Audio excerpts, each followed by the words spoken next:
very good point, Mujahid Kakar. On this side, what Pakistani side is saying that the Taliban, whether we like it or we don't like it, is a reality on either side of the border. One gentleman over here said that the Taliban, if you are talking to the Taliban, then why not allow Pakistan to talk to the Taliban? And the third point that Usman made over here is that if you are speaking to the Taliban leadership, what guarantee is there that the person fighting on the battlefield will listen to the Taliban leadership and put down their guns? So three very important questions on this side, and it's over to you now. Thank you, Manager. So I want to raise this issue with my panelists. So first I want Mr. Atmar to respond to that. First thing, I disagree with the assessment that the insurgent groups in Afghanistan control 90 or 90% of our territory. This is not a realistic assessment. But of course, acknowledging the fact that Taliban or insurgent groups will have to be dealt with is indeed made by our policy of peace and reconciliation. I mean, this is indeed acknowledging the fact that these guys must be given an opportunity to make peace with their own people, with their government, and their government must deliver on the promises to ensure an environment secure enough and protected enough for them to reintegrate in our system. So this is the policy. Now, where is our expectation from our colleagues in Pakistan is not to tell us that you are weak and they are strong and there will be no peace. Our expectation is to send a message to them that peace, both from our Islamic perspective and from our foreign and domestic policy, is in the best interest of everybody in this region. And therefore, we have an expectation from our Pakistani friends to engage with them and to encourage them in this respect. Now, what would be the point of departure in this discussion? As I mentioned earlier, the Pakistani government asked the Afghan government to produce a roadmap, a plan for peace. That plan has been produced. Why are we starting all over again? Why are we not getting ahead with implementation of that plan? And back in UK last month, there was an agreement that within 6 months, they will try to do their best to deliver on peace. Perhaps this is a step forward. This is a step that need to be undertaken by both sides.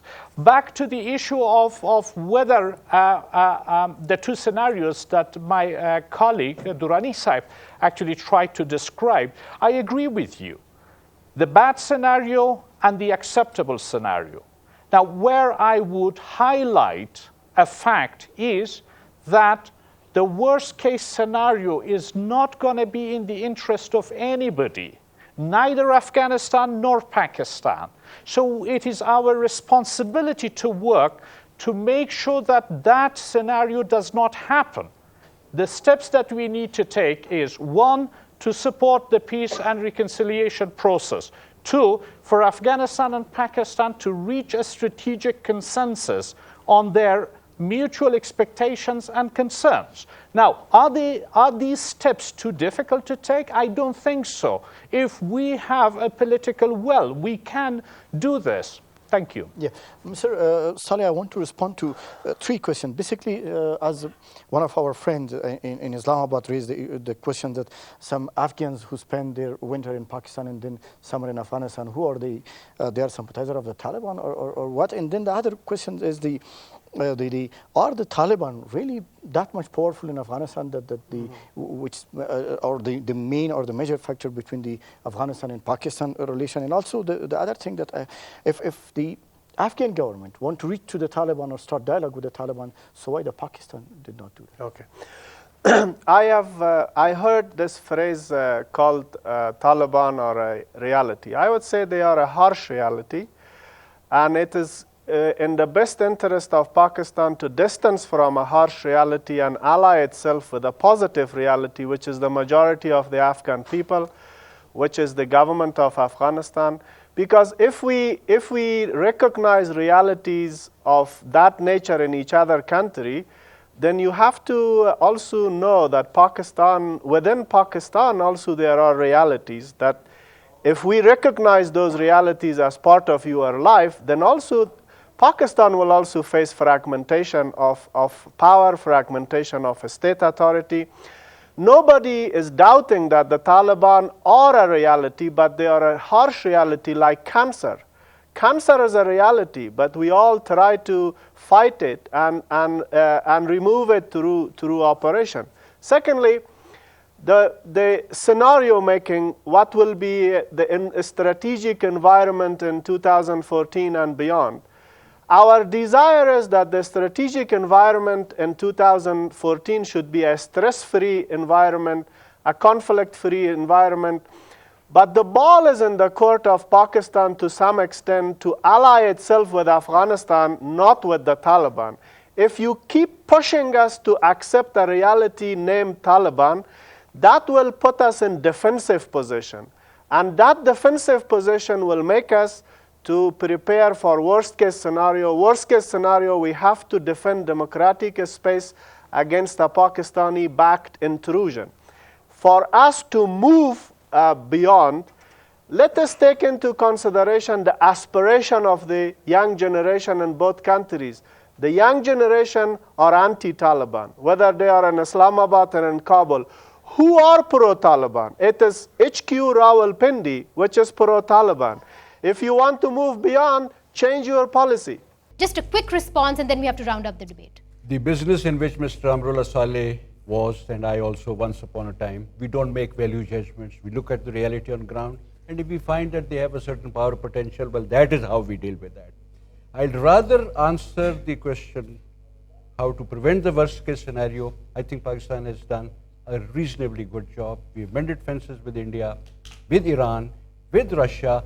The idea is to bring about a regional consensus so that we can actually move together on Afghanistan. Last We word, are sir. agree to talk with the Taliban. You see, we had 2 all-parties conferences in Pakistan. Yes. And unanimously, whether they were in the opposition or in the government, they said we shall try dialogue with the Pakistani Taliban. So we support dialogues, whether in Pakistan or in Afghanistan. So you Taliban. remain committed But- to the Afghan-led peace process as the government yes, of Pakistan. but under the impact of Pakistani constitution and there under the impact of Afghan constitution. Sheikh Saab, last word, would you want to have it too? I think this is a last and final chance from any incident, from any way, because the American troops, I don't know how many numbers they are leaving. So the people of Pakistan and people of Afghanistan, they should work together for peace, solidarity and Right. domination of each other.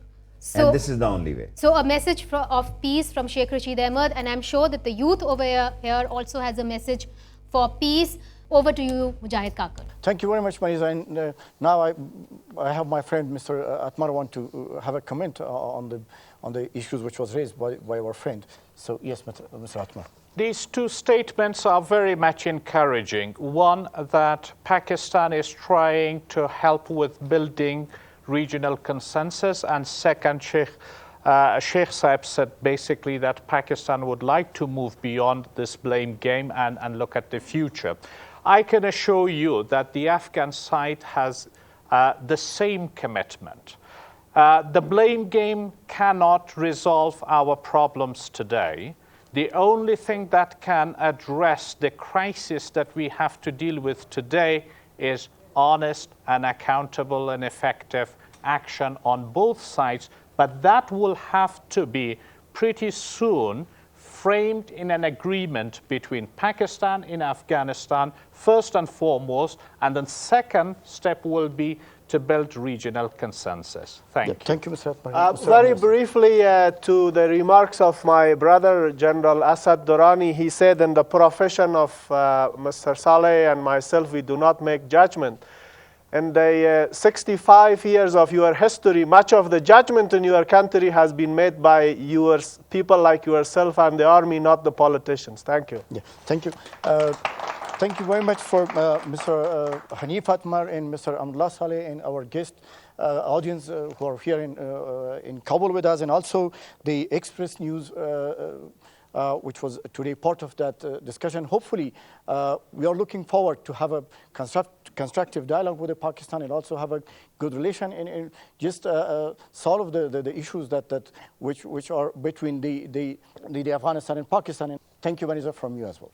Thank you, Mujahid. It seems that the blame game goes on, whether it's the Pakistani side or whether that's the Afghan side. But it seems, at least from amongst the audience, from amongst the young people, there is an urge to move forward, to move beyond the blame game, to discuss a future course of action, because it seems that people, young people over here, want to prosper just as the two countries do. So we will see you next week with another topic and another show with another debate. Till next week, good night and goodbye.